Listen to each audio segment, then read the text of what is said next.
हैं वो देखने वाले हैं चैप्टर 5 को, ठीक है। और इस चैप्टर का नाम है शरीर में गति, ठीक है। और ये आपका एनसीईआरटी का क्लास 6 का जो है वो साइंस वाले हम लोग देखेंगे, ठीक है। तो इसमें से और भी बहुत सारे चैप्टर को हम लोग ऑलरेडी देख चुके हैं 1 से लेके 5 तक। तो आज हम लोग 1 से लेके 4 तक हम लोग देख चुके हैं और आज जो है वो हम देखेंगे चैप्टर 5 को, ठीक है। और ये क्लास 6 की है। चलिए यहाँ पे जो भी पॉइंट को बोला जा रहा है तो उसको देख लेते हैं। यहाँ पे आपको क्या बोला जा रहा है, तो कह रहा है क्या कि बिल्कुल शांत होकर बैठिए और अपने शरीर में होने वाली गतियों को अनुभव कीजिए। यानी जितनी भी गति होती है हमारे बॉडी में उसको ऑब्ज़र्व करने के लिए बोला जा रहा है। ऑब्ज़र्व करने से पहले आपको शांत रख बैठने की सुझाव दी जा रही है, ठीक है। आप जो है समय समय पे जो है अपने पलकें तो झपकाते ही होंगे। श्वास लेते समय अपनी शरीर में होने वाली गतियों का प्रेक्षण कीजिए। हमारे शरीर में स्वतः ही अनेक गतियाँ निरंतर होती रहती है, ठीक है। और जितनी भी गतियाँ होती रहती है हमारे शरीर में वो निरंतर होती है। इसके अलावा जब आप अपनी नोटबुक में लिखते हैं तब आपके शरीर का कौन सा भाग गति करता है ये भी जान लीजिए। जब आप मुड़कर अपने मित्र को देखते हैं तब शरीर का कौन सा भाग गति करता है ये भी आप ऑब्ज़र्व कर सकते हैं कि जब हम कहीं गति करते हैं, मतलब जब लिखते हैं तो हाथ, फिर से बोलते हैं तो हमारा मुंह, उसके अलावा जो सर हिलाते हैं तो हमारे गर्दन, या उसके साथ साथ हमारा पूरा सर भी हिलता है, ठीक है। उपयुक्त सभी उदाहरणों में आपके उसी स्थान पर रहते हुए भी आपके शरीर में कोई ना कोई गति होते रहती है। जैसे अभी मैं बोल रही हूँ तो हमारा कोई तो चीज़ गति कर रहा है ना, तभी तो मैं बोल पा रही हूँ। जैसे हमारी हाथ गति कर पा रही है, ठीक है। उसके अलावा जो मैं जिससे बोल रही हूँ तो हमारा माउथ भी जो है वो चल रहा है, ठीक है। तो इससे क्या है कि आप एक स्थान से दूसरे स्थान पर जाते हैं तो आप जब चलते हैं तो पैर भी देखते हैं कि आपका मूवमेंट करता है। उसी तरह से आप उठकर अपने अध्यापक के पास जाते हैं, कक्षा के बाद विद्यालय के मैदान में जाते हैं और अथवा विद्यालय के बाद अपने घर जाते हैं। तो इसी तरह से से दूसरे जगह आप क्या देखेंगे कि वास्तव में चल कर जाते हैं, ठीक है। इसी तरह से आपका क्या बोल रहा है, आप चलकर, दौड़कर या कूदकर एक स्थान से दूसरे स्थान पर जाते हैं, ठीक है। तो ये बिल्कुल हम देखते हैं। यहाँ पे जो बोल रहा है तो कह रहा है कि आइए अपने मित्रों, अध्यापकों, अभिभावकों से चर्चा करके सारणी 5.1 बढ़ते हुए देखते हुए चलते हैं, ठीक है। आगे देखते हैं इस पर क्या बोला जा रहा है। तो देखिए यहाँ पे बोला जा रहा है तो कह रहा है क्या कि जैसे आप देखिए यहाँ पे सारणी 5.1 है। देखिए यहाँ पे क्या बोल रहा है तो कह रहा है कि जंतु जो है उसके गाय है, तो गाय एक जंतु है और उसके जो पैर चलते हैं तो गमन करता है, ठीक है। उसी तरह से जंतु कैसे चलते हैं, तो आपके पैरों से चलते हैं। इसी तरह से मनुष्य भी पैरों से चलते हैं, आप यहाँ देख सकते हैं। उसी तरह से आप यहाँ बढ़ सकते हैं, ठीक है। सांप क्या है, संपूर्ण शरीर चलता है, यानी आपको क्या करता है, रेंगने का काम करता है और रेंग करके चलता है ये, ठीक है। आगे देखते हैं अगला क्या आपका बोल रहा है। तो कह रहा है क्या, यहाँ पे आपको क्या बोल रहा है कि जंतु एक समय से दूसरे समय तक किस प्रकार चलते हैं, ठीक है। यानी कहने का मतलब कि जंतु जो है एक स्थान से दूसरे स्थान पे किस प्रकार चलते हैं ये भी देखिए। कोई रेंग कर चलता है, कोई पानी में चलता है, ठीक है, या कोई आप पैरों का यूज़ करता है, ठीक है। और जो लेज़ार्ड वगैरह होते हैं वो क्या करते हैं, आपका मूवमेंट देते हैं। चलना, टहलना, दौड़ना, उड़ना, छलांग मारना और रेंगना एवं तैरना जो होता है जंतुओं के एक स्थान से दूसरे स्थान के जाने के ढंग है, ठीक है। जंतुओं के एक स्थान से दूसरे स्थान तक जाने के तरीक़ों में इतनी अधिक विविधता क्यों है, ये बात की जा रही है। क्या कारण है कि अनेक जंतु जो है वो चलते हैं जबकि कुछ सांप रेंगते हैं और रेप्टाइल भी आपका जैसे छिपकली देखते हैं रेंगते हैं, और मछली भी जो है वो क्या करती है, तैरती है, ठीक है, वो रेंगती नहीं है, ठीक है ना। चलिए देखते हैं यहाँ पे मानव शरीर और उसकी गतियों की बात की जा रही है कि जंतुओं की विविध गतियों पर ध्यान देने से पूर्व आइए अपने शरीर की कुछ गतियों को ध्यानपूर्वक देखें, ठीक है। इसके अलावा क्या बोला जा रहा है कि आपको विद्यालय में शारीरिक व्यायाम करते समय आनंद आता है। विद्यालय में शारीरिक व्यायाम करते समय आपके हाथ एवं पैर किस प्रकार गति करते हैं, ठीक है। आइए हमारा शरीर जिन गतियों को करने करने के योग्य हैं, हम उनसे कुछ शारीरिक गतियों को करने का प्रयास करें, ठीक है। यहाँ पे बोला जा रहा है उसी तरह से हमारा क्या बोल रहा है, कह रहा है क्या कि जो एक काल्पनिक विकेट पर काल्पनिक गेंद फेंकने का प्रयास कीजिए। यानी ना तो विकेट है और ना ही गेंद है, ठीक है, लेकिन आपने एक एक्टिविटी इस तरह का किया, ठीक है। आप अपना हाथ किस प्रकार घुमाते हैं, क्या आप इसे अपने कंधे से वृत्ताकार रूप से में घुमाते हैं, क्या आपको कंधा भी गति करता है। पीठ के बल लेट जाइए और अपने कूल्हे को पैर के कूल्हे को चारों ओर घुमाइए, ठीक है। आपको इस तरह से एक्टिविटी करने की सुझाव दिया जा रहा है, ठीक है। अपनी भुजा को कोहनी से ऊपर नीचे कीजिए, इसी प्रकार पैरों को घुटने से मोड़िए, अपने हाथों को अपने पार्श्व में सीधा तानिए की बात की जा रही है। भुजा को मोड़ते हुए उंगलियों से कंधे को छूइए, ठीक है, और उंगलियों से क्या करना है कि भुजा को मोड़ते हुए उंगलियों से कंधे को छूने की बात की जा रही है। आपने अपने हाथ पर कौन सा भाग मोड़ा, ठीक है, किस तरह का मोड़ा अपना हाथ, ठीक है, कौन से भाग पे मोड़ा। हाथों को सीधा तान करके भी और नीचे की ओर झुकने का प्रयास कीजिए। मतलब विभिन्न एक्टिविटी आप करके, और क्या आप ऐसा कर पाते हैं, इस तरह की एक्टिविटी देख सकते हैं, ठीक है।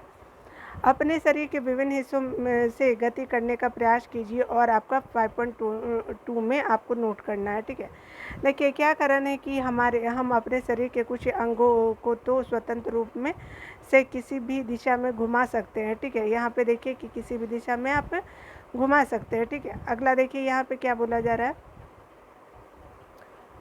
जबकि कुछ अंगों को केवल एक ही दिशा में घुमा सकते हैं, हम अपने शरीर के कुछ भागों को घुमाने में असमर्थ क्यों रहते हैं, ये भी बात बोल रहा है कि, ठीक है, जैसे हम गर्दन को आगे ही घुमा सकते, पीछे की तरफ पूरी तरफ तो रोटेट नहीं कर सकते ना, पीछे आगे तो कर सकते हैं, लेकिन हम तो जैसे पूरी तरह से राउंड तो नहीं कर पाते, ठीक है, हाथों को एक तरफ ही घुमा पाते हैं, ठीक है।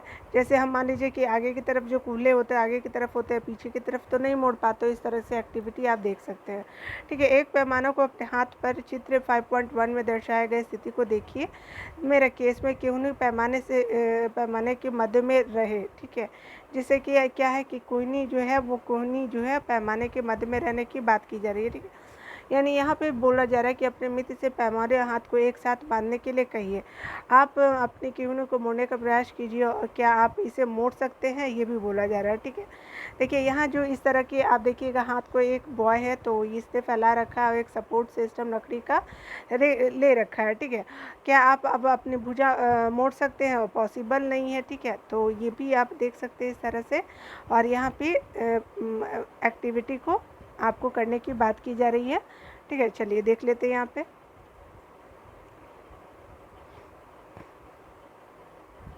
यहाँ पे जो बोला जा रहा है तो कह रहा है कि क्या आपने ध्यान दिया कि हम शरीर के विभिन्न भागों को उसी स्थान से मोड़ अथवा घुमा पाते हैं जहाँ पर दो हिस्से एक दूसरे से जुड़े हो, ठीक है। जब दो हिस्से एक दूसरे से जुड़े होंगे तभी हम घुमा पाते हैं या मोड़ पाते हैं, ठीक है। जैसे उदाहरण के लिए जो कोहनी होता है, कंधा हो गया, गर्दन होता है, क्योंकि यहाँ पे क्या जॉइंट होता है। क्या आप ऐसे कुछ अन्य भागों के नाम बता सकते हैं, इन स्थानों को संधि कहते हैं, ठीक है। यदि हमारे शरीर में कोई संधि नहीं होती तो आप अपने विचार में क्या हमारे लिए किसी भी प्रकार की गति करना संभव होता है। तो इसी तरह से आपको गति करने का बात किया जा रहा है। वास्तव में जो है इन संधियों को कौन सी वस्तु परस्पर बांधती है, ये भी बात है, ठीक है। जैसे आप देखिए कि अपनी उंगली को ले लीजिए, उंगली द्वारा अपने सिर, चेहरे, गर्दन, नाक, कान, कंधे के पीछे हाथ, पैर, उंगली और पदांगुली को दबाइए, ठीक है। ये भी बात किया जा रहा है। क्या आपको ऐसा अनुभव हुआ कि आपकी उंगली अब किसी कठोर वस्तु को दबा रही है।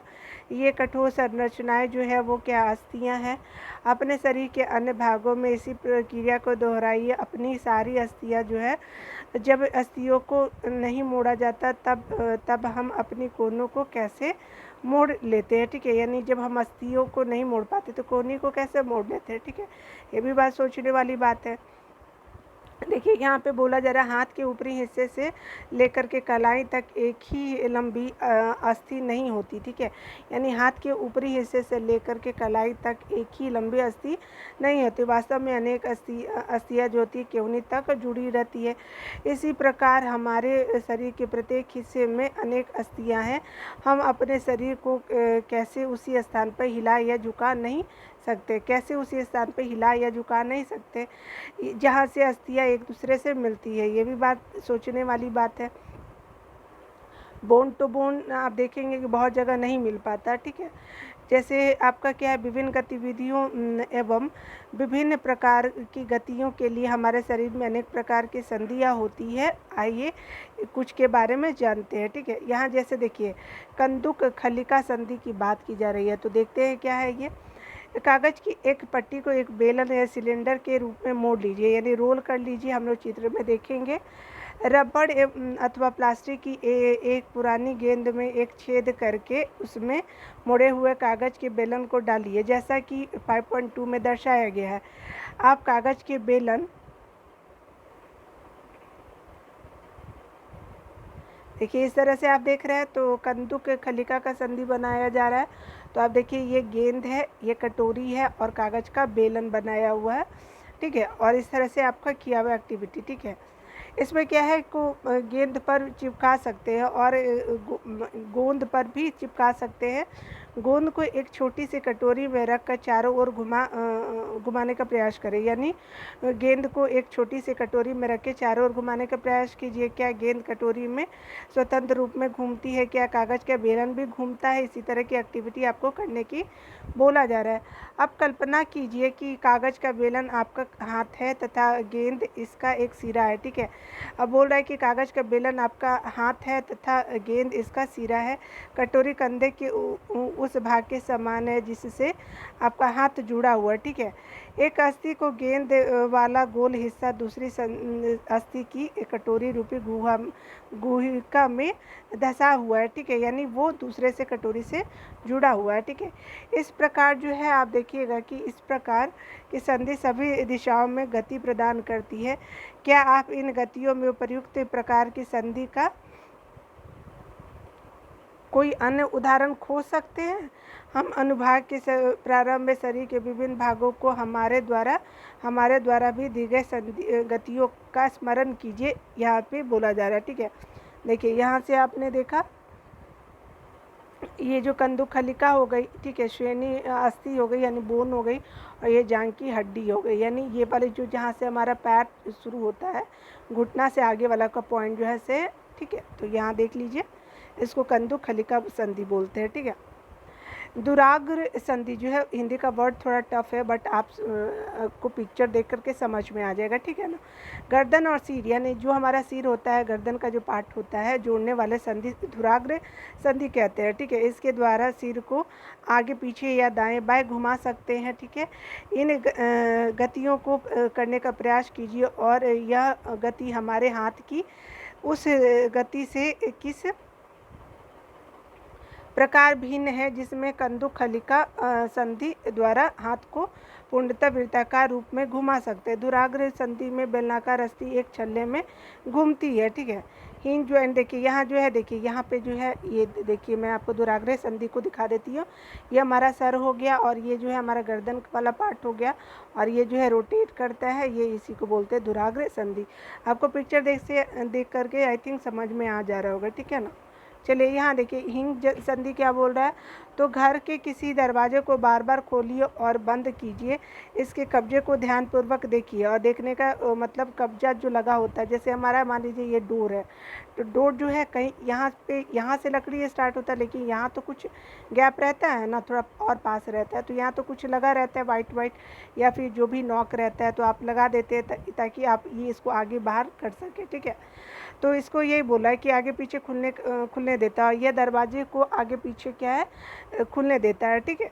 यहाँ देखिए ये क्या बोल रहा है कि कब्जे की गति के प्रकार को देखें। एक मोटे कागज अथवा गत्ते का एक बेलन यानी सिलेंडर बनाए, जैसा कि चित्र 5.5 में दिखाया गया है। चित्र के अनुसार गत्ते अथवा कागज के बेलन के मध्य में छेद करके एक छोटी पेंसिल लगाइए। लगाने की बात बोली जा रही है। उसी के अलावा क्या बोला कि गत्ते का एक और टुकड़ा लेकर उसको इस प्रकार मोड़िए कि यह आधा बेलन बन जाए, जिस पर दूसरे बेलन को सरलता से घुमाया जा सकता है। आधे बेलन पर रखा पूर्ण बेलन कब्जे की भांति है, यानी आधे बेलन पर रखा हुआ पूर्ण बेलन कब्जे की भांति है। पुलिस जो पेंसिल लगे बेलन को चलाने का प्रयास कीजिए। यह किस प्रकार गति करता है, ठीक है। यहाँ गति आपके द्वारा बनाए गए कंदुक खलिका गति से किस प्रकार भिन्न है, ठीक है। यानी आपने जो बनाया है वो किस प्रकार भिन्न है, ठीक है। एक्टिविटी आपको देखना है। और कोहिनूर में इसी प्रकार की गति देखी थी, ठीक है। देखिए यहाँ पे जो है आपका एक हिंग जॉइंट है, ठीक है ना, और यहाँ पे 2 जो है आपका लगा हुआ है, और गति की दिशा की बात की जा रही है, हिंग जैसी संधि द्वारा गति की दिशा, ठीक है। चलिए आपको देखते हैं 5.5 के आगे। यहाँ देखिए, यहाँ पे घुटने की हिंग जॉइंट, यानी कहने का मतलब है कि घुटना जो होता है तो उसको हिंग जॉइंट बोलते हैं, यानी हमारे पैर से जो बॉल होता है ना बड़ा वाला, यहाँ पे तो देखिएगा घुटने को हिंग संधि कहते हैं, यानी घुटने को हिंग संधि कहते हैं। जो कुछ हमने बनाया था वह एक हिंज से भिन्न है, लेकिन इससे यह पता चलता है कि हिंज एक दिशा में गति होने देता है, ठीक है। हिंज जो है एक दिशा में गति होने देता है। कोहिनूर में हिंज संधि होती है जिससे केवल आगे और पीछे एक ही दिशा में गति हो सकती है, ठीक है। क्या आप ऐसी संधि के कुछ और उदाहरण सोच सकते हैं। यहाँ पे बोला जा रहा है, देखिए अचल संधि की बात की जा रही है। हमारे शरीर की अस्थियों के बीच की कुछ संधियाँ उन संधियों से भिन्न है जिनकी चर्चा हमने अब तक की है, ठीक है। ये अस्थियाँ जो हैं वो क्या है कि ये अस्थियाँ इन संधियों पर हिल नहीं सकती है, ठीक है। ऐसी संधियों को अचल संधि कहते हैं जो हिल नहीं सकती है, ठीक है। और जब आप अपने मुंह खोलते हैं तो आप अपने निचले जबड़े को सिर से दूर ले जाते हैं, और अब अपने ऊपरी जबड़े को हिलाने का प्रयास कीजिए।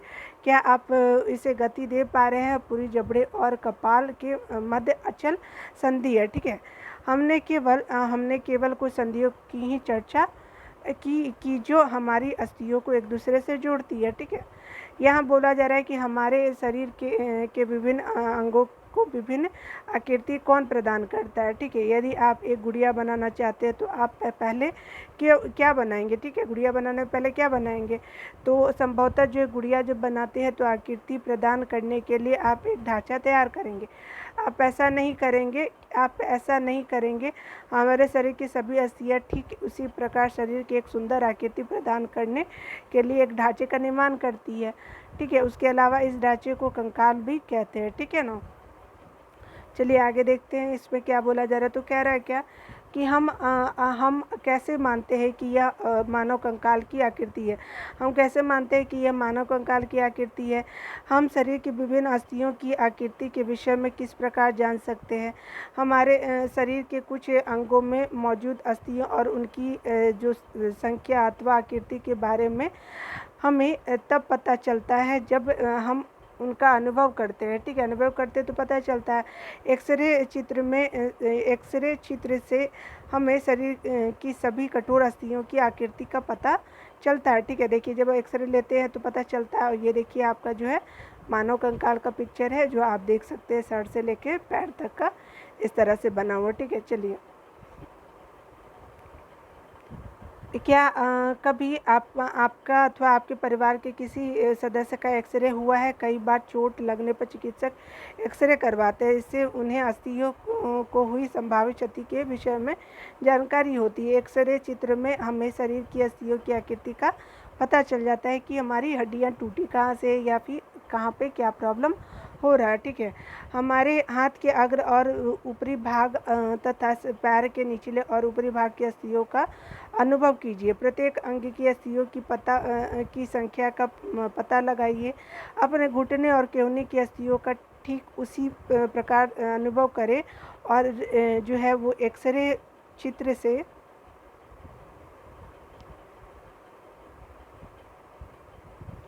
देखिए ये जो है आपका जो बना हुआ है इस तरह से कूल्हा बना हुआ है।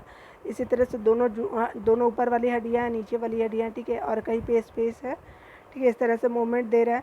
टखने और घुटने का जो है वो टखने और घुटने की अस्थि संधियों के एक्सरे चित्र है। ये एक्सरे वाली चित्र है, आप देख सकते हैं इसको, ठीक है ना। चलिए एक्सरे का इसी तरह से आता है जब हमारा पैर का जब ऑपरेशन वगैरह कराया जाता है तो इसी तरह का पिक्चर होता है। तुलना कर प्रत्येक भाग में अस्थियों की संख्या ज्ञात कीजिए। यहाँ पे ज्ञात करने की बात की जा रही है, ठीक है ना। यहाँ देखिए अपनी अंगुलियों को मोड़िए। क्या आप उन्हें प्रत्येक संधि स्थल पर मोड़ सकते हैं? आपकी मध्यमा में इतनी अस्थियाँ है, अपनी हथेली के पिछले भाग का स्पर्श करके अनुभव कीजिए। क्या इसमें अनेक अस्थियाँ हैं? क्या आपकी कलाई लचीली है या अनेक छोटी छोटी अस्थियों से क्या है कि आपकी जो छोटी छोटी अस्थियों से बनी है? इन्हें क्या कहते हैं कि जो अनेक छोटी छोटी अस्थियों से बने हैं तो उनको कार्पेल कहते हैं, ठीक है। और यदि इसमें मात्र एक ही अस्थि होती तो क्या होता? अगर एक ही अस्थि तो क्या होता, ठीक है। कलाई लचीली होती है। देखिए यहाँ पे जो है उंगली को देख लीजिए आप, हाथ की उंगलियां हैं, ठीक है। ये हमारी क्या है कि ये हमारी अंगूठा वाली हो गई, और इस तरह से ये बहुत बड़ा हाथ है लेकिन, ठीक है। और इस तरह से आप देखते हैं कि आप मूवमेंट कर सकते हैं। हाथ की जो अस्थियां हैं उसके बारे में बात किया जाए। देखिए एक्टिविटी 4 में देखते हैं कि हमारा क्या बोला है कि गहरी सांस भर के इसे कुछ समय तक रोके रहिए। अपने वक्ष और पीठ को हल्के से दबाकर अपनी अस्थियों का अनुभव कीजिए। जितनी पसलियाँ यानी वक्ष की अस्थियाँ को आप गिन सकते हैं गिन लीजिए, यानी गिनने का बात किया जा रहा है। और आप देखिएगा आगे का जो चित्र है उसमें देखने की वक्ष की अस्थियों की तुलना में अपने उपयुक्त अनुभव से कीजिए। हम देखते हैं कि यहाँ जो देखिए यहाँ पे जो है वो क्या है, पसली पिंजर है, यानी पसली की आपका पिक्चर दिया हुआ है जो हमारा जो गर्दन से नीचे के पास जो होता है लंग्स हार्ट वगैरह इसी के अंदर होता है, ठीक है ना।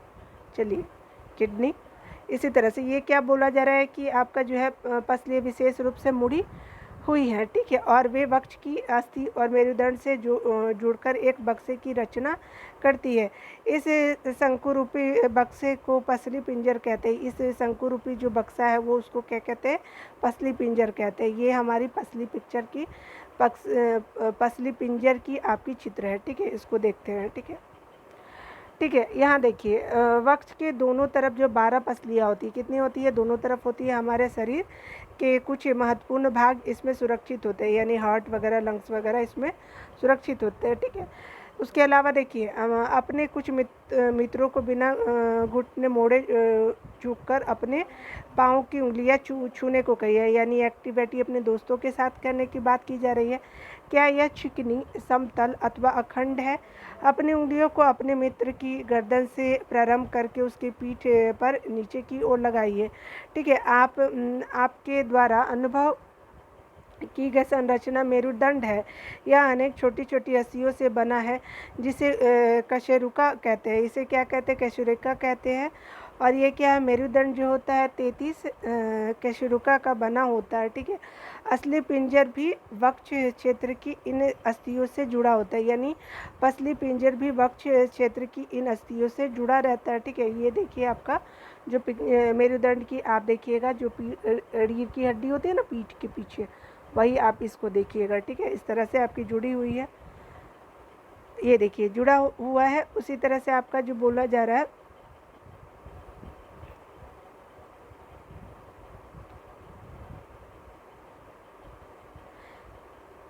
देखिए यहाँ पे क्या बोला जा रहा है कि यदि मेरुदंड केवल एक ही अस्थि का बना होता तो क्या आपका मित्र इस प्रकार नीचे झुक सकता था? बिल्कुल नहीं झुक सकता था, ठीक है। अपने मित्र को खड़े होकर हाथों से किसी दीवार को धक्का लगाने के लिए कहिए और उससे कहिए कि वह अपने हाथों से दीवार पर धक्का लगाने का प्रयास करे, ठीक है। क्या आपको उसके कंधे के समीप दो उभरी हुई अस्थियां दिखाई देती है? उन्हें कंधे की अस्थियां कहते हैं, ठीक है। यानी इसको क्या कहें? कंधे की अस्थियां कहते हैं, ठीक है। चलिए ये देखिए आपको जो दिखाई दे रहे कंधे की अस्थियां जो है ये जो है हमारा आपको पिंजर है जो हमने पहले देखा, और ये कंधे वाला जो भाग आप देख रहे हैं हाथ ही से जुड़ा रहता है, ठीक है। ये जो है कंधा वाला है। यहाँ देखिए यहाँ क्या बोल रहा है कि यह संरचना श्रोणी अस्थियाँ है, यानी ये जो नीचे वाली है वो क्या है? आपको जो हमारे कमर के जो पास होता है उसको बोलते हैं श्रोणी अस्थियाँ बोलते हैं, ठीक है। ये जो होता है ये आप देख लीजिए आपका ये, हाँ ये जो देखिए जांघ से ऊपर वाले जो पार्ट होते हैं वहाँ पे आप देखिए इस तरह से हम देख सकते हैं हिप के पास जो होती है, ठीक है। तो इस तरह से देखिए यह संरचना जो होती है श्रोणी अस्थियाँ है, यह बॉक्स के समान समान एक ही ऐसी संरचना बनाती है जो आपके आमाशय के नीचे पाए जाने वाले विभिन्न अंगों की रक्षा करता है। ठीक है, यह कूले वाला वह हिस्सा है जिसके सहारे आप क्या करते हैं, बैठते हैं। यहाँ देखिए आपकी जो खोपड़ी अनेक अस्थियों के एक दूसरे से जुड़ने से बनी है, यानी हमारी जो खोपड़ी है वो आप देखिएगा ये दोनों खोपड़ी है तो अनेक अस्थियों से जुड़ी हुई है। ठीक है, यह हमारे शरीर के अति महत्वपूर्ण अंग मस्तिष्क को परिबद्ध करके उसकी सुरक्षा करती है, यानी ब्रेन को ये क्या करता है, सेफ प्रदान करता है, सेफ्टी देता है। देखिए इस तरह से आप देख रहे हैं ना, ये देख लीजिए आपका 5.14 है, मानो खोपड़ी है, ये सामने से ये साइड से आपका। ठीक है, हमने अपने कंकाल की बहुत सी अस्थियां और संधियों के बारे में चर्चा की है। कंकाल के कुछ अतिरिक्त अंग भी है जो हड्डियों के इतने कठोर नहीं होते, जितना हड्डी कठोर होता है उतने नहीं होते, जिन्हें मोड़ा जा सकता है। तो ये जो नहीं होते कम मतलब हार्ड, तो उसको कहते हैं उपास्थि कहते हैं। ठीक है, अपने कान को स्पर्श कीजिए, क्या आप किसी कठोर उपास्थि भाग का अनुभव करते हैं जिसे मोड़ा जा सकता है। ठीक है, ऐसा प्रतीत होता है कि इसमें कोई अस्थि नहीं है, इसमें क्या है कि कोई अस्थि नहीं है। क्या आपको अंगुलियों के बीच दबाने पर कर्णपाली एवं उसके ऊपर के हिस्से में कोई अंतर महसूस हुआ है? क्या आपको ऐसा लगा है कि कान का ऊपरी भाग उतना लचीला नहीं है जितना कि हमारी कर्णपाली है, यानी उतना लचीला नहीं है जितना कर्णपाली होता है। ठीक है, परंतु यह अस्थि जैसा कठोर नहीं होता, यानी कठोर जो होता है अस्थि के समान नहीं होते हैं। ये उपास्थि जो होते हैं शरीर की संधियों में भी उपास्थि पाई जाती है, यानी शरीर की संधि जो होते हैं उसमें भी उपास्थि पाई जाती है। ठीक है, आइए हमने देखा, यहाँ पे देखते हैं, हमने देखा कि मानव कंकाल अनेक अस्थियों संधियों एवं उपास्थियों से मिलकर बना है। ठीक है, मानव कंकाल अस्थियों संधियों और उपास्थियों से मिलकर बना है जो सॉफ्ट होता है। ठीक है, आप देखिए कि आप उनमें से बहुत को देख सकते हैं, मोड़ सकते हैं और गति दे सकते हैं। अपने नोटबुक में कंकाल का स्वच्छ आलेखन यानी चित्र बनाने की बात की जा रही है। देखिए हमने अपने शरीर की उन अस्थियों एवं उनकी संधियों के विषय में जानकारी प्राप्त कर ली है जो विभिन्न प्रकार की गति करने में हमारी सहायता करती है। ठीक है, अस्थियों को इस प्रकार की गति करने योग्य कौन बनाता है, ये भी बात आप जान लीजिए। ठीक है, कौन बनाते हैं पता लगाने की बात की जा रही है। देखिए आपने एक हाथ की मुट्ठी बनाई है, अपने एक हाथ की मुट्ठी बनाई, मुट्ठी के अंगूठे से इसी बाजू के कंधे को छूने का प्रयास कीजिए। ठीक है, और इसको क्या कीजिए कि कंधे को छूने का प्रयास कीजिए। ये देखिए यहाँ पे देख रहे हैं, यहाँ पे मुट्ठी बनाया गया है। ठीक है, ये हमारा हाथ वाला भाग है, मुट्ठी बनाया गया है। ठीक है, यहाँ पे देखिए, यहाँ पे क्या है कि आपका ये हाथ है। ठीक है, उपास्थि को गति प्रदान करने में दो पेशियाँ संयुक्त रूप से कार्य करती है, यानी कहने का मतलब कि अस्थि को गति प्रदान करने में दो पेशियाँ संयुक्त रूप से कार्य करती है। ठीक है, क्या आप अपनी ऊपरी भुजा में कुछ परिवर्तन अनुभव करते हैं? दूसरे हाथ से इसे छू करके देखिए, क्या आपको कोई उभरा हुआ भाग दिखाई देता है? इसे पेशी कहते हैं। अगर आपको कोई उभरा हुआ भाग दिखाई देता है उसको पेशी कहते हैं।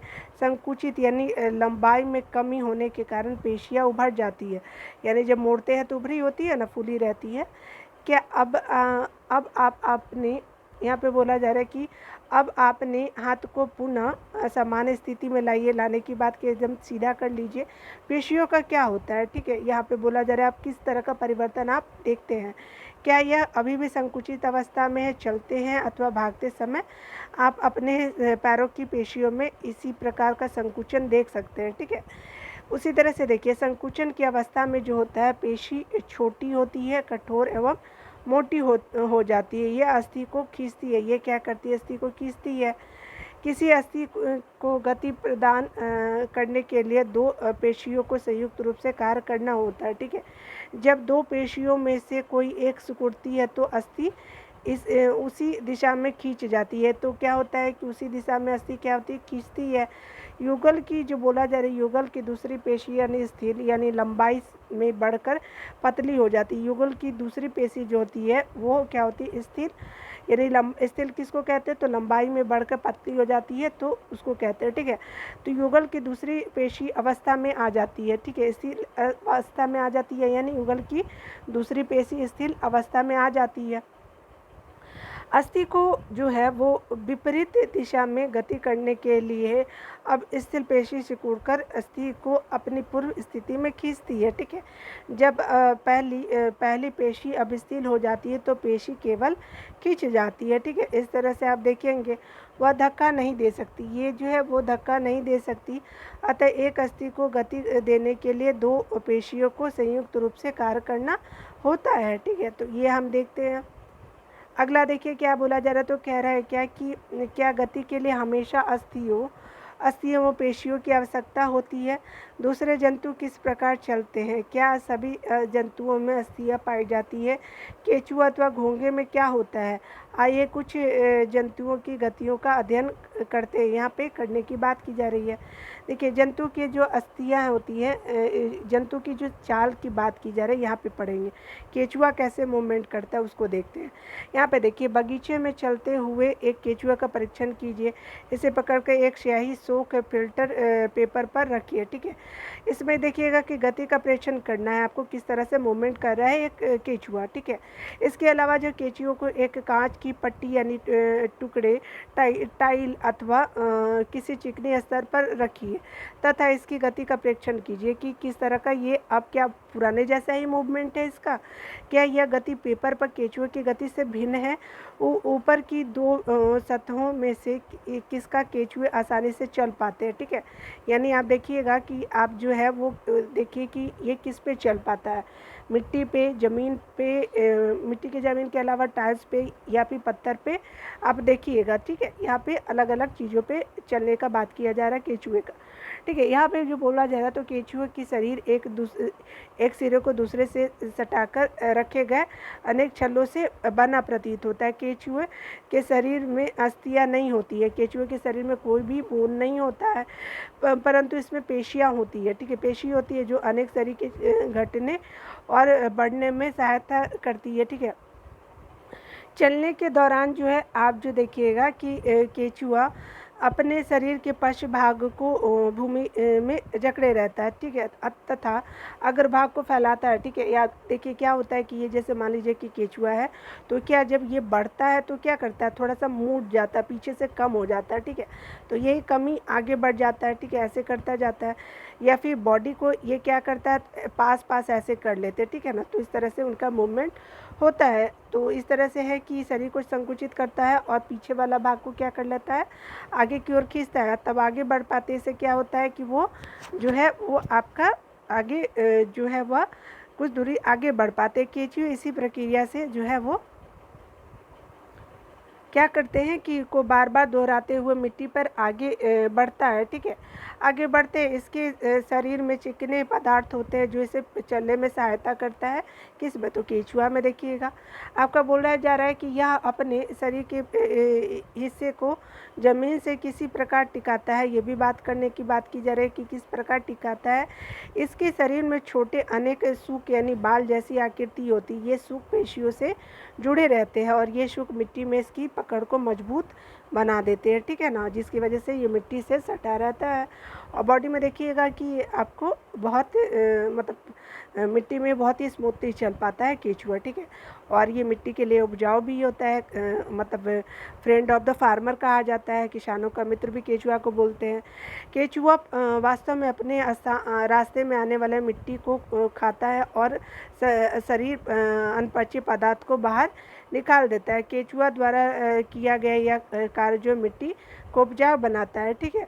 और इसमें क्या होता है कि पौधे को फ़ायदा होता है, ठीक है। पौधे यानी मिट्टी को फ़ायदा होता है तो पौधे को भी फ़ायदा होता है, ठीक है। घोंघा को देख लेते हैं।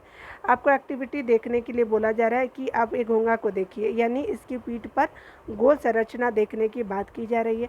ये एक जो संरचना होती है क्या होती है, इसे कवच कहते हैं। और यह घोंघे का बाह्य कंकाल है, परंतु यह अस्थियों का बना नहीं होता। ये जो कवच होता है अस्थि का बना हुआ नहीं होता है और ये बाह्य कंकाल कहा जाता है, ठीक है। ये जो है यह कवच एकक होता है और यह घोंघे की चलने में कोई सहायता नहीं करता। यह घोंघे के साथ खींचता जाता है, ठीक है। आप देखिएगा तो आगे बढ़ता जाता है। घोंघे को कांच की पट्टी का पर रखकर इसकी प्रेक्षण कीजिए। प्रेक्षण यानी करने की बात की जा रही है। जब यह चलना प्रारंभ करे तो सावधानी से कांच की पट्टिका को अपने हाथों से अपने सिर से ऊंचा उठाकर कांच के नीचे की ओर उसके चलने के ढंग का प्रेक्षण कीजिए। यहाँ पे करने की बात की जा रही है, ठीक है। यहाँ देखिए घोंघा है जो आप देख सकते हैं, यहाँ पे घोंघा है, ठीक है। यहाँ पे देखिए अगला, देखिए अगला क्या बात किया जाए तो बोल रहा है कि कवच का छेद खुलने पर आपने उससे एक मोटी मांसल संरचना एवं सिर बाहर आते देखा होगा, ठीक है। कवच जब आप देखिए मांसल संरचना बाहर आती है, मोटी संरचना जो होती है जिसको पैर कहते हैं, दृढ़ पेशी का बना होता है। अब सावधानी पूर्वक कांच की प्लेट को एक और थोड़ा सा झुकाइए तो पैर देखिएगा लहरादार गति दिखाई देता है, ठीक है। और क्या है कि क्या घोंघे की गति केंचुओं की गति से तीव्र है या धीमी है, ये भी बात करने की बात की जा रही है। अब देखते हैं तेलचट्टे की यहाँ पे बात किया जा रहा है कि तेलचट्टे को ऑब्जर्व कीजिए, ठीक है। तो आप प्रेक्षण करने की बात की जा रही है। तो देखिए तेलचट्टा ज़मीन पे चलता है, ठीक है, और जो है दीवार पर भी चढ़ता है, वायु में भी उड़ता है। इसमें 3 जोड़ी पैर होते हैं। पूछता भी तेलचट्टा में कितने जोड़ी पैर होते हैं, तो 3 जोड़ी पैर होते हैं। और जब मैं यूपीपीसीएस देने गई थी तो मैंने उसमें पढ़ा था कि आपको बताना कि तेलचट्टा जो होता है उसका ब्लड का कलर क्या होता है, तो वो होता है लाल नहीं होता है, वाइट होता है। इस बात को आप ध्यान रखिएगा, ठीक है। जो चलने में सहायता करते हैं, ठीक है। इसका शरीर कठोर बाह्य कंकाल द्वारा ढका होता है। यह बाह्य कंकाल विभिन्न एककों की परस्पर संधियों द्वारा बनता है। इसके कारण गति संभव हो पाती है। और ये क्या कारण है कि जिसके कारण यह गति संभव हो पाती है, ठीक है। यहाँ पे देखिए वक्ष से 2 जोड़े पंख भी जुड़े होते हैं, यानी आप देख रहे हैं कि 2 जोड़े पंख भी जुड़े हुए हैं, ठीक है। देख लीजिए यहाँ पे देख रहे हैं, ठीक है। रुकिए, ये कभी कभी क्लिक ही नहीं, देखिए, ठीक है। आप देखिए यहाँ पे देख रहे हैं, यहाँ पे आपका जुड़ा हुआ है। तो वक्ष से 2 जोड़े जो है वो पंख जुड़े होते हैं। अगले पैर में संकरे और पिछले पैर में चौड़े और बहुत पतले होते हैं, ठीक है। संकरा अगला वाला पैर होता है और पिछले वाला पैर चौड़ा और बहुत पतला होता है। तिलचट्टे में विशिष्ट पेशियाँ होती है। पैर की पेशियाँ उन्हें चलने में सहायता करती है, ठीक है। और आपका जो है वक्ष की पेशियाँ जो होती है तिलचट्टे के उड़ने के समय उसके पैरों को गति भी देती है, ठीक है। चलिए आपको देखना है, पक्षी को भी देख लेते हैं। तो पक्षी में देखिए क्या है कि पक्षी हवा में उड़ते हैं और भूमि पर चलते हैं। आपको बत्तख तथा हंस जैसे कुछ पक्षी जल में तैरते भी हैं। पक्षी इसलिए उड़ जाते हैं क्योंकि इनका शरीर उड़ने के लिए अनुकूलित होता है, ठीक है। इनकी अस्थियों में जो है वो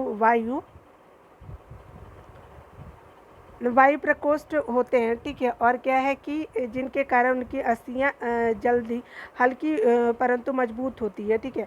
आपका जो पीछे वाला पैर की अस्थियाँ चलने व बैठने के लिए अनुकूलित होती है और अग्रपाद की अस्थियाँ रूपांतरित होकर के पंछी के पंख बनाती है, ठीक है। आगे वाला जो होती है वो क्या होता है, पंछी के पंख बना देती है। कंधे की अस्थियाँ मजबूत होती हैं, यानी पक्षी के जो कंधे की अस्थियाँ होती है वो मजबूत होती हैं। और वक्ष की अस्थियाँ जो उड़ने वाली पेशियों को जकड़े रखने के लिए विशेष रूप से रूपांतरित करती है, यानी जो वक्ष की अस्थियाँ होती है उड़ने वाली पेशियों को जकड़े रहने के लिए विशेष रूप से रूपांतरित होती है तथा पंखों को ऊपरी नीचे करने के लिए सहायक होती है, यानी फड़फड़ाने के लिए, ठीक है। देखिए ये जो है आप देख रहे हैं कि इस तरह से आप ये पक्षी का जो है वो स्केलेटन आप देख सकते हैं, ठीक है ना। पक्षी का कंकाल है, यहाँ पे लिखा हुआ भी है, ठीक है ना।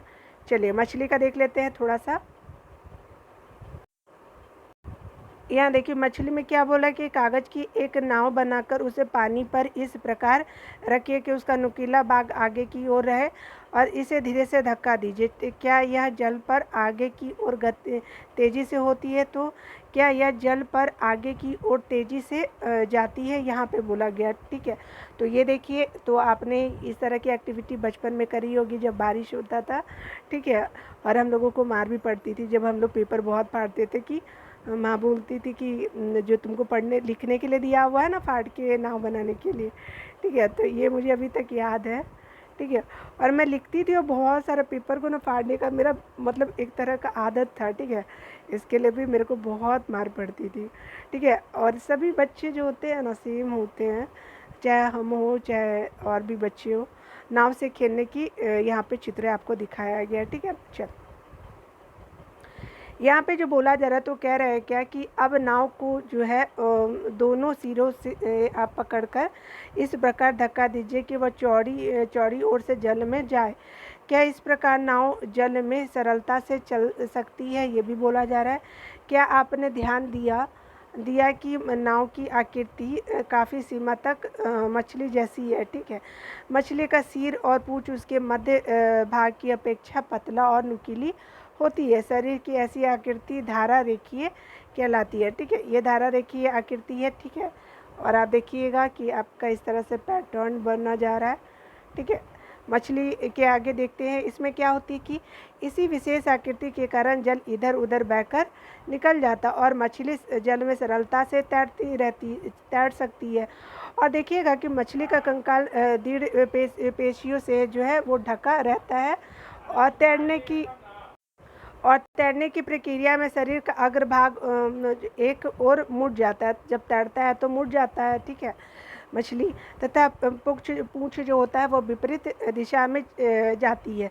मछली होता है इसके अनुसार शरीर को मोड़ती है तो तीव्रता से इसकी पूँछ दूसरी दिशा में मुड़ जाती है। इससे एक झटका सा लगता है और मछली आगे की ओर चलनी जाती है। ठीक है, इस प्रकार के क्रमिक ताल से जो है आप देखिएगा कि मछली आगे की ओर तैरती रहती है। पूँछ के पंख इस कार्य में इसकी सहायता करते हैं। ठीक है, आप देखिएगा कि इसके जो पूँछ होते हैं कार्य में कर रहे हैं। ठीक है, देखिए आगे जो बढ़ता जा रहा है, ये पैटर्न है। ठीक है, आगे बढ़ता जा रहा है, लंबे होते जा रहा है और ये जो है मूवमेंट दिखा रहा है मछली का। ठीक है, चलिए आगे देख लेते हैं।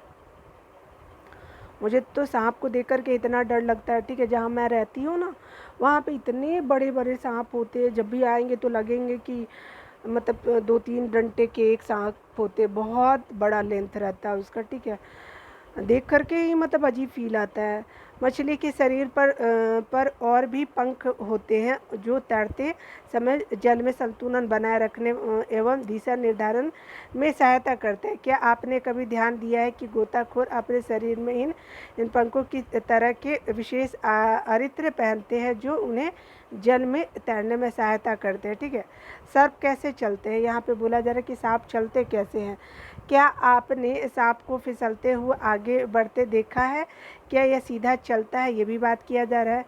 सर्प का मेरुदंड लंबा होता है। सर्प का जो होता है मेरुदंड जो होता है लंबा होता है।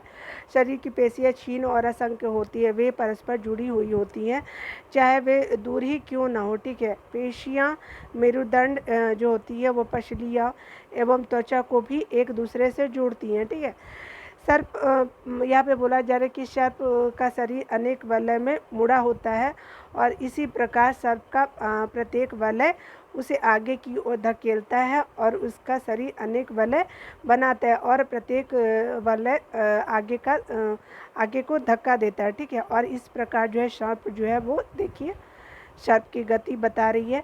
बहुत तेज़ गति से क्या होता है कि आगे की ओर चलता है, परंतु सरल रेखा से ये नहीं चल पाता, यानी इस तरह से पैटर्न बनाता है, ऐसे ऐसे ये नहीं बन पाता है जैसे मछलियाँ जो होती है। ठीक है, आगे देखिए, वो भी तो मूवमेंट करती ही हैं, लेकिन अपने तरीके से, सांप अपने तरीके से करता है। हमने विभिन्न गतियों की जंतुओं की गति प्रदान करने वाली अस्थियों और पेशियों के विषय में जानकारी प्राप्त की है, ठीक है। पहली और भुजों की पिटारे में विभिन्न विभिन्न जंतुओं की गतियों से संबंधित अनेक प्रश्न हैं।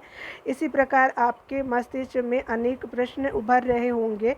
प्रसिद्ध ग्रीक दार्शनिक जो थे वो अरस्तु ने अपनी पुस्तक गेट ऑफ एनिमल में जो है वो अरस्तु की पुस्तक है ये, ठीक है, याद रखिएगा, ग्रीक के हैं वो दार्शनिक, ठीक है। और ये क्या है, स्वयं अपने आप से ऐसे अनेक प्रश्न पूछते थे। विभिन्न जंतुओं के शरीर में विभिन्न भाग क्यों होते हैं, वो अज्यूम करते थे कि कैसे बनते होंगे, मतलब सोचते थे, इमेजिन उनका इस तरह का था। यह विशेष अंग जो है वो क्या है कि उन जंतुओं की विशेष गति में किस प्रकार सहायक है। विभिन्न जंतुओं के शारीरिक अंगों में क्या समानताएं एवं विभिन्नताएं हैं। विभिन्न जंतुओं को चलने के लिए कितने अंगों की आवश्यकता होती है।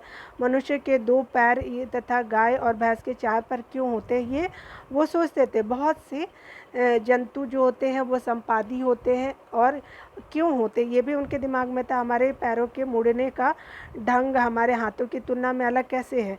इतने अधिक प्रश्न संभवतः अपने क्रियाकलापों द्वारा हमने कुछ प्रश्नों के उत्तर प्राप्त करने का प्रयास किया है, ठीक है। कुछ का तो हमने देखा ही है, हमें कुछ और प्रश्न के उत्तर खोजने हैं, ठीक है। तो इस तरह से आप देखिएगा।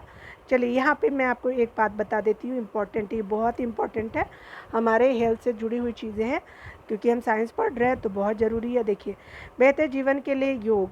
देखिए यहाँ जो बोला जाए, योग प्राचीन भारतीय परंपरा का अमूल्य उपहार है और संयुक्त राष्ट्र द्वारा 21 जून को जो है अंतर्राष्ट्रीय योग दिवस के रूप में जो है 2015 में स्टार्ट किया गया है, ठीक है, याद रखिएगा ये, ठीक है, बहुत इंपॉर्टेंट होता है, ये हमेशा पूछा जाता है और स्पेशली एग्जामिनेशन में तो पूछा ही जाता है। घोषित किया गया है, आप मनाते हैं। योग व्यक्ति को स्वस्थ रखता है और मेरुदंड को सीधा करने में मदद करता है, ठीक है, यानी जो हमारे मसल्स होते हैं, बोन होते हैं या स्पाइनल कोड होते हैं, मेरुदंड को सीधा भी रखते हैं, जिससे क्या होता है कि आप सीधे बैठ और झुक कर सकते हैं। योग की कुछ मुद्राएं ऐसी होती हैं जिसे आप स्वयं का वजन उठाते हैं, जिससे अस्थि मजबूत होती है और ऑस्टियोपोरोसिस से बचाती है, ठीक है। जब जो है यहाँ पे बोला जा रहा है कि जिससे आप स्वयं का वजन उठाते हैं, जिससे अस्थियां मजबूत होती और ऑस्टियोपोरोसिस से आपका जो है बचाती है। यह जोड़ों के दर्द को कम करती है, जो अधिकतर बुजुर्ग लोगों में देखा जाता है, यानी जोड़ का दर्द जो होता है बुजुर्गों में होता है, लेकिन अगर आप 90% आप बैठे रहेंगे, बैठ के भी अगर काम करेंगे तो जोड़ों का दर्द हो सकता है, ठीक है। तो एक्टिविटी करना बहुत ज़रूरत है। और देखिए, अगर एक्टिविटी नहीं करते तो आप कम से कम दिन का जो 10 मिनट, आप ज़्यादा नहीं, मैं बोलती हूँ 10 मिनट आप योग को दीजिए। आप कोई भी एक्टिविटी कीजिए, एक्सरसाइज को ज़रूर कीजिए। मैं रोज़ ही एक्सरसाइज करती हूँ इन द मॉर्निंग में, जब मैं सुबह उठती हूँ, ठीक है, तो आप भी कीजिए। और यह जोड़ों के दर्द को कम करती है, जो अधिकतर बुजुर्ग लोगों में देखा जाता है। इससे शरीर के सभी मांसपेशियां सक्रिय रहती और हृदय भी स्वस्थ होता है। इससे यह अधिक दक्षता में कार्य करता है।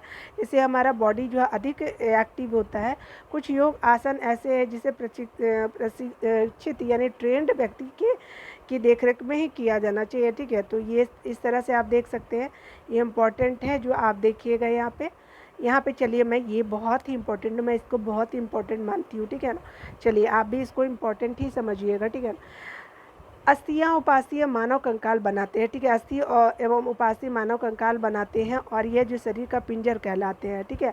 इसे एक आकृति भी देता है और इस कंकाल चलने में सहायक होता है और आंतरिक अंगों की सुरक्षा करता है, ठीक है। मानव कंकाल जो है खोपड़ी, मेरुदंड, पसली, वक्ष की अस्थि, कंधे और श्रोणी, मेखलाओं तथा हाथ और पैर की अस्थि से बनता है, ठीक है। पेशियों के जोड़े के एकांतर क्रम में सिकुड़ने एवं फैलने से अस्थि जो होती है गति करती है, ठीक है। आगे देखिए, अस्थियों की संधियाँ जो होती हैं अनेक प्रकार की होती है। यह उस संधि की प्रकृति और गति को दिशा पर निर्भर करता है, ठीक है।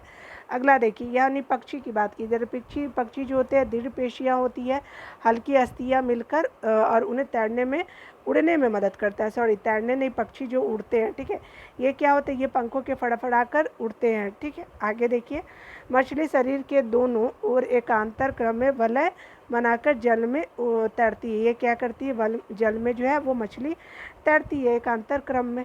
उसी तरह से देखिए कि सर्प अपने अपने शरीर के दोनों ओर एकांतर क्रम में जो है वलय बनाते हुए भूमि पर वलयाकार गति से गति करता हुआ आगे की ओर बढ़ता है और बहुत सारी अस्थियां उससे जुड़ी पेशियां शरीर की ओर को आगे की ओर धक्का देती है, ठीक है। तिलचट्टा को शरीर और पैर कठोर आवरण से ढके होते हैं जो बाह्य कंकाल बनाता है। वक्ष की पेशियां 3 जोड़ी पैरों और 2 जोड़ी आपके पंखों से जुड़ी होती है जो तिलचट्टे की चलने और उड़ने में सहायता करती है। उसी तरह से केंचुओं में गति शरीर की पेशियों के बारी बारी से विस्तरण और संकुचन से होती है। शरीर के अर्ध सतह पर सूक केंचुओं को भूमि पर पकड़ बनाने में मदद करती है, यानी सूक जो होते हैं वो केंचुओं को पकड़ बनाने में मदद करते हैं, ठीक है। और ये किस तरह के सतह होते हैं, तो अर्ध सतह होते हैं, ठीक है। घोंगा पेशीय पाद की सहायता से चलता है, तो कौन सी पाद, तो पेशीय पाद। पाद मतलब होते हैं पैर, ठीक है ना। तो इस तरह से आप देखिएगा कि मैंने जितने भी पॉइंट है इसमें कवर कर दिए हैं, ठीक है। और इस तरह से आपका आज जो है वो चैप्टर जो है आपका चैप्टर कौन सी है 5 कंप्लीट होती है। तो अगर आपने मेरे चैनल को सब्सक्राइब नहीं किया होगा तो वो कर सकते हैं, ठीक है। और प्लीज़ आप मेरे चैनल को सपोर्ट कीजिए, ठीक है, क्योंकि आप लोग वीडियो देखेंगे तभी हमारे चैनल को सपोर्ट मिल पाएगा। तो आपका वीडियो देखने के लिए बहुत बहुत थैंक यू। मिलते हैं अगले वीडियो में, तब तक के लिए टेक केयर।